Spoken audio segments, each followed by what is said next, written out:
మరణం లేని మహానాయకులు, అకుంఠిత దీక్షా దక్షులైనటువంటి అన్న నందమూరి తారక రామారావు గారు. మరి ఒకసారి 2019 తర్వాత చూస్తే 24 వరకు జరిగిన అరాచకం మీ అందరికీ తెలుసు.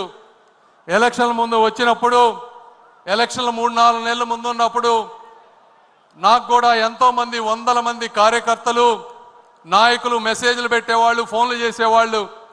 సార్, మనం బీజేపీతో పొత్తులో లేకపోతే అద్భుతంగా గెలుస్తాం, మీరు దయచేసి చంద్రబాబు నాయుడు గారికి చెప్పండి పొత్తు వద్దు అని.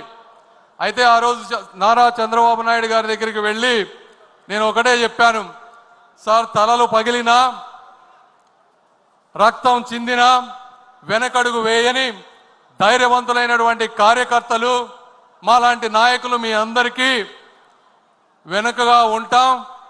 మీకున్నటువంటి అపారమైనటువంటి అనుభవంతో మీకు నచ్చిన నిర్ణయం తీసుకోండి అని చెప్పి ఆ రోజు నేను కూడా చెప్పడం అయింది. ఆ రోజు శ్రీ నారా చంద్రబాబు నాయుడు గారు ఒక స్థిత ప్రజ్ఞతతో తీసుకున్నటువంటి ఒక నిర్ణయం, వెంటిలేటర్ మీద ఉన్నటువంటి ఆంధ్రప్రదేశ్ని ఈరోజు ఆక్సిజన్ మీద తీసుకొచ్చినటువంటి పరిస్థితి. మరి ఈరోజు చూస్తే గత 5 సంవత్సరాల్లో జగన్మోహన్ రెడ్డి గారికి పూర్తి అధికారం ఉంది, కావాల్సినంత మంది ఎంపీలు ఉన్నారు, కావాల్సినంతటువంటి అవినీతి సొమ్ము ఉంది, ఆయనకు కూడా కొద్ది గొప్ప ధైర్యం ఉంది, అయినా కూడా ఏమీ చేయలేకపోయారు. మరి ఈరోజు చూస్తే తెలుగువాడు తలెత్తుకునేలా, తెలుగు జాతి గర్వపడేలా, ప్రపంచమంతా మన వైపు చూసేలా అమరావతి నగరం అద్భుతంగా రూపుదిద్దుకోబోతా ఉంది. ఈరోజు ఒక్కసారి అక్కడికి వెళ్ళి చూడండి. గత 5 సంవత్సరాల్లో అప్పుడు 14-19 మధ్య ఒక 2 యూనివర్సిటీలు వచ్చినాయి. ఆ 2 యూనివర్సిటీలు అమెరికాలో కూడా అంత అద్భుతంగా లేవు అని చెప్పి మీకు చూస్తే తెలుస్తుంది. అదేవిధంగా రాబోయేటువంటి అమరావతి మహానగరం చరిత్రలో ఒక మైలురాయిగా మిగిలిపోబోతా ఉంది. అదేవిధంగా మరి ఆగిపోయిన పోలవరం నేను చూశాను. నారా చంద్రబాబు నాయుడు గారు ఎన్నిసార్లు ఢిల్లీ వచ్చేవారు, ఎన్నిసార్లు కేంద్ర మంత్రులతో కలిసేవారు, ఏ విధంగా పోలవరాన్ని నెల ఫాలో అప్ చేస్తూ ముందుకు తీసుకువెళ్లారో ప్రత్యక్షంగా చూసినటువంటి వ్యక్తిని. అదేవిధంగా ఆగిపోయింది, ఆరిపోయింది అనుకున్నటువంటి విశాఖ స్టీల్ ప్లాంట్ని అర్ధరాత్రి 12-1 గంటల వరకు కూర్చొని స్టీల్ మినిస్టర్స్ తోటి, నిర్మలా సీతారామన్ గారితో కూర్చొని దానిని పూర్తి చేసినటువంటి మహానుభావులు శ్రీ నారా చంద్రబాబు నాయుడు గారు.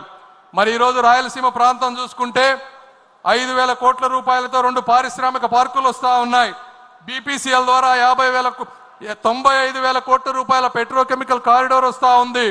అదేవిధంగా రైల్వే ప్రాజెక్టులు చూసుకుంటే ఒక్క ఈ సంవత్సరమే 9,000 కోట్ల రూపాయలు రైల్వే డబుల్ లింక్కి, ట్రిపుల్ లింక్కి, అదేవిధంగా అద్భుతంగా తీర్చిదిద్దే రైల్వే స్టేషన్ల కోసం అన్ని ప్రాంతాల్లో ఆర్ఓబీలు, ఆర్యూబీలు, వందే భారత్ ట్రైన్లు ఇవన్నీ వస్తూ ఉన్నాయి. ఒకప్పుడు ఆంధ్ర రాష్ట్రానికి కేంద్ర బడ్జెట్లో రైల్వేకి 1000 కోట్లు కూడా ఉండేది కాదు. అలాంటిది కేవలం ఒక్క సంవత్సరంలో 9,000 కోట్లు, 5 సంవత్సరాల్లో 50,000 కోట్ల రూపాయలు ఈరోజు వస్తూ ఉంది. అదేవిధంగా నేను ఎంతో మంది నాయకుల్ని చూశాను, కానీ ఒక వ్యక్తి యొక్క కార్యదీక్షత, నేను వారు ఇక్కడ ఉన్నారని వారు పోవటం గురించి నేను చెప్పడం లేదు. వ్యక్తిగతంగా నాకు ఎటువంటి స్వార్థం లేదు, దేవుడు అన్నీ ఇచ్చాడు. అయితే ఈ వాస్తవాలు కూడా ప్రజలకు తెలియాలని ఈరోజు చెప్తా ఉన్నాను. ప్రపంచంలో మన ఇండియాలో ఈరోజు మీరు తీసుకుంటే అత్యధిక వెడల్పు ఉన్నటువంటి రోడ్డు 14 లైన్లు ఉన్నటువంటి రోడ్డు, అది 160 ఫీట్లు ఉన్నటువంటి రోడ్డు. ఇలాంటి రోడ్డే అమరావతి ఔటర్ రింగ్ రోడ్డుకి కేంద్ర ప్రభుత్వం ప్రతిపాదించింది.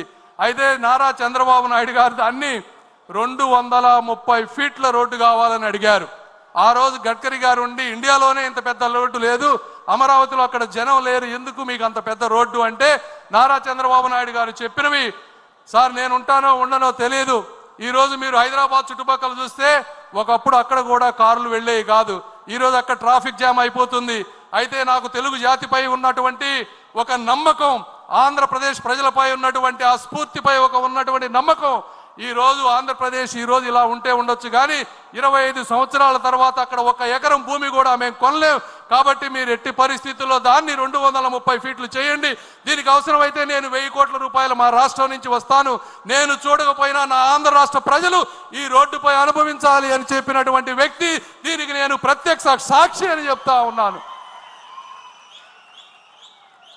అదేవిధంగా జగన్మోహన్ రెడ్డి గారు గత 5 సంవత్సరాల్లో రాష్ట్రంలో ఉన్నటువంటి అనేక వ్యవస్థలు స్కీములు అన్నిటినీ కూడా నాశనం చేసినటువంటి వ్యక్తి. 90 స్కీములు ఉన్నాయి దాదాపుగా.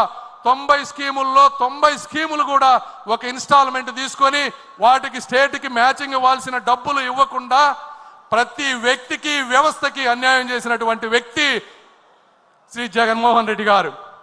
ఈరోజు చూస్తూ ఉంటే కార్యకర్తలకు కూడా నేను ఒకటి చెప్తా ఉన్నాం. 2014-19 మధ్య ఆ రోజు నారా లోకేష్ గారు పంచాయతీరాజ్ మంత్రిగా ఉన్న రోజు వేసినటువంటి సిమెంట్ రోడ్లే ఈరోజు ఎస్సీ ఎస్టీ బీసీ కాలనీలో ఒక అద్భుతంగా ఉన్నాయి. ఒక్కసారి ఊహించుకోండి, గత 5 సంవత్సరాల్లో ఆ సిమెంట్ రోడ్లు వేసి ఉండకపోతే ఒక్క ప్రాంతంలో కూడా తిరగడానికి రోడ్లు ఉండేవి కావు. మళ్ళీ అదేటువంటి అభివృద్ధి ఈరోజు ఎక్కడ చూసినా రాయలసీమ ప్రాంతంలో ప్రతి నియోజకవర్గానికి 20 కోట్ల రూపాయలతో జాతీయ ఉపాధి హామీ పథకం నిధులతో 20 కోట్ల రూపాయలతో ఈరోజు సిమెంట్ వర్కులు జరుగుతూ ఉన్నాయి ప్రతి ప్రాంతంలో. కార్యకర్తలకు 2 ఇబ్బందులు ఉన్నాయి. ఒకటి 14-19 మధ్య చేసినటువంటి కొన్ని నిధులు ఒక 180 కోట్ల రూపాయలు మీకు రావాల్సినవి రావలేదు. దీనికి కారణం ఆ రోజు జగన్మోహన్ రెడ్డి గారు 30% వర్క్స్ తెలుగుదేశం పార్టీ నాయకులవి వీరు పనులు చేసినా చేయలేదు అని చెప్పి సెంట్రల్ గవర్నమెంట్ లో కంప్లీట్ గా మూసివేస్తే అవి ఈ రోజు తెరవలేని పరిస్థితిలో ఉన్నాం. ఆ 180 కోట్లు కూడా తీసుకొచ్చే బాధ్యత మేము తీసుకుంటాం. అయితే కేంద్రం ఏమన్నా ఇస్తుందేమోనని మొదటగా ప్రయత్నం చేస్తున్నాం. కేంద్రం ఇవ్వని రోజు రాష్ట్ర ప్రభుత్వం ఆ 180 కోట్లు ఇస్తుంది. అదేవిధంగా ఈరోజు 2000 కోట్ల రూపాయలు నిధులు మన జాతీయ ఉపాధి హామీలో పెండింగ్ పనులు ఉన్నాయి. నేను ఇక్కడున్నా కూడా నిన్న ఫాలో అప్ చేస్తా ఉన్నాం. రాత్రే దానికి కన్ఫర్మేషన్ వచ్చింది. ఆ 2000 కోట్ల రూపాయలు కూడా వచ్చే వారం 10 రోజుల్లో మీ అందరికీ వస్తున్నాయని చెప్పి మీ అందరికీ నేను తెలియజేస్తా ఉన్నా. అదేవిధంగా ఈరోజు ఎక్కడ చూసినా ఏ పల్లెకు చూసినా ప్రతి వ్యక్తి దాహంతో గొంతెత్తేటువంటి పరిస్థితి. ఈ పరిస్థితిని గుర్తించినటువంటి శ్రీ నరేంద్ర మోదీ గారు అద్భుతమైనటువంటి జల్ జీవన్ మిషన్ ని 20,000 కోట్ల రూపాయలతో ఆంధ్రప్రదేశ్కి ఇచ్చారు. అందులో కేంద్ర భాగం 14,000 కోట్లు, రాష్ట్ర భాగం 6,000 కోట్లు. ఇది జగన్మోహన్ రెడ్డి గారి పరిపాలనలో వచ్చింది. అయితే కేవలం జగన్మోహన్ రెడ్డి గారు 2,000 కోట్ల రూపాయలు మాత్రమే ఖర్చు పెట్టి 12,000 కోట్ల రూపాయలు నిరుపయోగంగా చేసి ఈరోజు ప్రతి ఇంటికి నీరు వచ్చే విధాన్ని రాకుండా చేసినటువంటి వ్యక్తి. ఆ స్కీమ్ కూడా ఈ 26కి ఎండ్ అయిపోతుంది. శ్రీ నారా చంద్రబాబు నాయుడు గారు వచ్చే ప్రతి మినిస్ట్రీ జలశక్తి మినిస్టర్తో ఈరోజు మాట్లాడుతూ ఉన్నారంటే ఎందుకు కలుస్తున్నారు అంటే ఆ స్కీమ్ను ఇంకొక 5 సంవత్సరాలు ముందుకు తీసుకువెళ్తే మళ్ళీ మనం ఏదో విధంగా 6,000 కోట్ల రూపాయలు మ్యాచింగ్ చేసి 20,000 కోట్ల రూపాయలతో ప్రతి ఇంటికి ఇక జీవితంలో నీటి సమస్య లేకుండా, నీటి సమస్య లేవటం అంటే కేవలం ఒక బోరు వేసి నీళ్లు వేయటం కాదు. ఎక్కడెక్కడ నదులు ఉన్నాయో తరతరాలు మారినా కూడా నీటి ప్రవాహం తగ్గదో అలాంటి వాటి నుంచి సస్టైనబుల్ వాటర్ నుంచి ఆ ప్రాంతాల నుంచి పైప్ లైన్లు వేసి పేదలకి ఎప్పుడు నీరు సమస్య లేకుండా చేయటంలో ఆయన నిరంతరం కృషి చేస్తా ఉన్నారు. దానికి కూడా నేను సాక్షి అని మీ అందరికీ తెలియజేస్తా ఉన్నా. ఈరోజు అదేవిధంగా అర్బన్ ప్రాంతాల్లో కూడా నీటి సమస్య ఉంది. పట్టణాలు పెరిగిపోతా ఉన్నాయి. ఇలాంటి పథకం ఒకటి అమృత్ స్కీమ్ అని సెంట్రల్ గవర్నమెంట్ లో ఉంది. సెంట్రల్ గవర్నమెంట్ స్కీమ్కి మళ్ళీ కావాలంటే స్టేట్ గవర్నమెంట్ నుంచి ఒక 50-60% నిధులు కావాలి. ఎందుకంటే అర్బన్లో ఎక్కువ ఇవ్వరు సెంట్రల్ గవర్నమెంట్. రాష్ట్రం దగ్గర డబ్బులు లేవు. అయినప్పటికీ కూడా ఈ అమృత స్కీమ్ ద్వారా చంద్రబాబు నాయుడు గారు 9,000 కోట్ల రూపాయలు ఈరోజు ప్రతి మున్సిపాలిటీకి వచ్చే విధంగా చేశారు. మీ అందరికీ నేను ఈరోజు చెప్తా ఉన్నాను, ఆ స్కీముని స్టేట్లో డబ్బులు లేకపోయినా ఏ విధంగా మ్యాచ్ చేసి తీసుకొచ్చారంటే తెలివైన వాడికి కూడా మతిపోయే విధంగా చేసినటువంటి వ్యక్తి శ్రీ నారా చంద్రబాబు నాయుడు గారు. ఇది కూడా వాస్తవం అని మీ అందరికీ నేను తెలియజేస్తా ఉన్నా.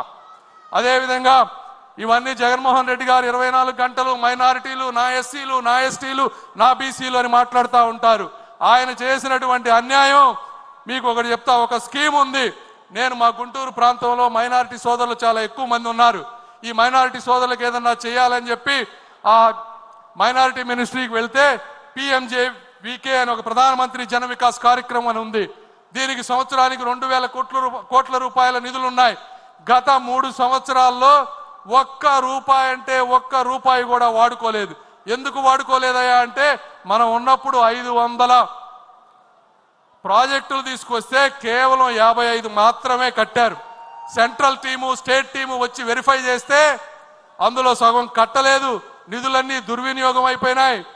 ఇప్పుడు స్టేట్ వచ్చి చూస్తే అక్కడ మేము ఇచ్చిన డబ్బులకి ప్రాజెక్టులు లేవు అని చెప్తే ఇప్పుడు దాదాపుగా 230 కోట్ల రూపాయలు స్టేట్ గవర్నమెంట్ సెంట్రల్కి పే చేసి ఆ బాకీలు తీర్చి ఆ దొంగ సర్టిఫికెట్లు తీసేస్తే మళ్ళీ 2,000 కోట్ల రూపాయలు వాడుకునేటువంటి పరిస్థితి రాబోతా ఉంది. ఈ విధంగా ప్రతి వ్యక్తికి అన్యాయం చేసినటువంటి మహానుభావుడు శ్రీ జగన్మోహన్ రెడ్డి గారు. మీకు ఆఖరిగా చెప్తా ఉన్నా, ఇవన్నీ ఇప్పటి వరకు ఉన్నటువంటి స్కీమ్స్ మీకు తెలిసినవి. అదేవిధంగా మొన్న వచ్చారు, 7 మంత్రులను కలిశారు. అందులో ఒక ముఖ్యమైనది డిఫెన్స్ క్లస్టర్. డిఫెన్స్ క్లస్టర్కి ఆయన మరి ఫ్లైట్లో రాసుకున్నారో ఎక్కడ రాసుకున్నారో తెలియదు, కానీ రాయలసీమ ప్రాంతాన్ని 5 భాగాలుగా విభజించారు. ఒక చోట మిసైల్స్ తయారు చేయాలని, ఒక చోట కమర్షియల్ అదేవిధంగా మిలిటరీ ఎయిర్ క్రాఫ్ట్స్ తయారు చేయాలని, ఒక ప్రాంతాన్ని ఈ మందుగుండ్లన్నీ కూడా స్టోరేజ్ చేసుకునే విధంగా చేయాలని, ఒక ప్రాంతాన్ని డ్రోన్ సిటీగా చేయాలని, ఈ విధంగా ఉన్నటువంటి విశాలమైనటువంటి ప్రాంతాన్ని మా దగ్గర 1000 ఎకరాలు ఉన్నాయి, మీరు రండి మీరు అని చెప్పి రాజ్నాథ్ సింగ్ గారి దగ్గర కూర్చొని రాయలసీమ ప్రాంతాన్ని కూడా నిరక్షరాస్యత లేకుండా చేయాలని ఒక కంకణం పట్టుకున్నారు. అది తెలిసిన వ్యక్తి ఈరోజు కర్ణాటకలో వాళ్ళందరూ భయపడేటువంటి పరిస్థితికి వచ్చారు. ఎందుకంటే మీ అందరికీ సార్ మీరు కూడా ఏమనుకోవద్దు, నేను ఈ వాస్తవం ప్రజలకు తెలియాలని చెప్తా ఉన్నాను. ఢిల్లీలో నేను ఒకసారి ఆఫీస్లో ఒక సెక్రటరీని అడిగా, మా సార్ గురించి మీరు ఏమనుకుంటారు మా చంద్రబాబు నాయుడు గారి గురించి అని అడిగితే వాళ్ళు ఒకటే చెప్పారు, ఒక ప్రాంతంలో వరదలు ఉన్నాయని కరువు ఉన్నాయని రెండిటికి డబ్బులు తీసుకెళ్ళినటువంటి సమర్థమైనటువంటి వ్యక్తి శ్రీ నారా చంద్రబాబు నాయుడు గారు అని చెప్పారు. అంటే అది బాబు గారికి ఉన్నటువంటి కార్యదక్షత. ఈరోజు పక్క రాష్ట్రం వాళ్ళు భయపడతా ఉన్నారు, చంద్రబాబు నాయుడు గారు ఇక్కడ ఉంటే ఎక్కడ ఇవన్నీ తీసుకువెళ్తారో అని. ఏదేమైనప్పటికీ నేను కూడా మీరు కూడా ఇక్కడ రాయలసీమ ప్రాంత వాసులు చాలా మంది ఉన్నారు. కడప ప్రాంతంలో మొదటిసారిగా మహానాడు జరుగుతుంది. ఈ రాయలసీమ రతనాల సీమ, రాగాల సీమ, అనురాగాల సీమ. ఈ ప్రాంతంలో ఉన్నటువంటి నిరుద్యోగులందరికీ కూడా ఉద్యోగాలు కల్పించేటువంటి శక్తి ఉన్నటువంటి యువనేత శ్రీ నారా లోకేష్ గారు. అదేవిధంగా మీరందరూ కూడా చాలా కోపంతో ఉండుండొచ్చు. ఒక్కటే గుర్తుపెట్టుకోండి, కలం పట్టుకున్నవాడు కత్తి పట్టుకున్నవాడు కత్తితోనే చచ్చిపోతాడు, కలం పట్టుకున్నవాడు కలల్ని జయిస్తాడు అని నమ్మేటువంటి సిద్ధాంతం ఉన్నటువంటి వ్యక్తులు శ్రీ నారా చంద్రబాబు నాయుడు గారు, లోకేష్ గారు. ఈ రోజున మరి ఈరోజు మీరు ఎంపీలు చూస్తూ ఉంటే గత 5 సంవత్సరాల్లో మీరు చూసిన ఎంపీలు ఎవరు? ఒక నందిగం సురేష్ గారు, అదేవిధంగా ఒక అవినాష్ రెడ్డి గారు, ఒక మాధవ్, ఒక మిథున్ రెడ్డి. మరి ఈ రోజు ఉన్నటువంటి ఎంపీలు ఎలా ఉన్నారు మీరే ఆలోచించండి. ఆ రోజు మిథున్ రెడ్డి గారు ఏమన్నారు?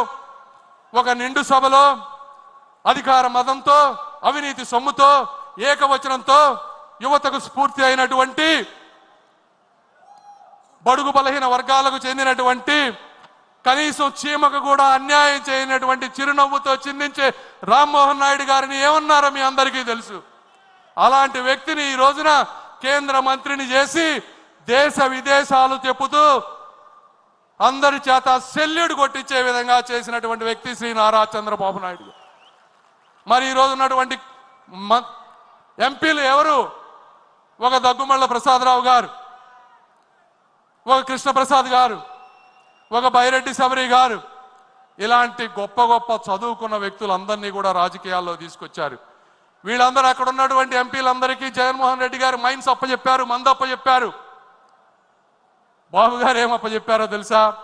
ఒక్కొక్కరికి ఒక డిపార్ట్మెంట్ అప్పచెప్పారు. నువ్వు శిశు సంక్షేమ శాఖ చూసుకో అన్నారు, ఒకరికి పోర్టులు చూసుకోమని చెప్పారు. వీళ్ళు ఆ స్కీములన్నీ చదివి వస్తే బాబు గారు వస్తున్నారు.